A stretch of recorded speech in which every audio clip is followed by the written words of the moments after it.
হয় এভৰিৱান, নমস্কাৰ। কি খবৰ? আশা কৰোঁ সকলো ভালে আছে। বহুত দিন হ'ল মই একো ভিডিঅ' দিয়া নাই, মাৰ ঘৰত আহিছোঁ আৰু আজি ভাবিছোঁ এটা ভিডিঅ' বনাম। বহুত দিন হ'ল যিহেতু, আৰু এইফালে মোৰ ল'ৰাৰ জ্বৰ আছিলে, আজি অকণমান ভাল পাইছে, এতিয়া খেলি আছে। আৰু এইফালে মায়ে যাব লৈছে ডিউটিলে, আৰু মাৰ লগৰটোৰ কাৰণে এক মোনা আম লৈ লৈছে। আপোনালোকক দেখুৱাম আমাৰ ঘৰৰ আম।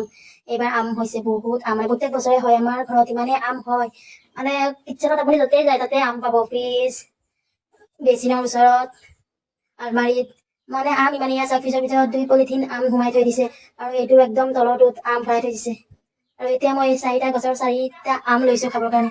এইখিনি খোৱাৰ পিছত আকৌ গছৰ পৰা আম, মানে চব আমাৰ আগফালে আছে। কি ক'ম, মানে আম আম আম নিজে নিজে পকি পেলাই পৰি থাকে, আৰু কোনো মানুহে লৈ নাযায় আহি।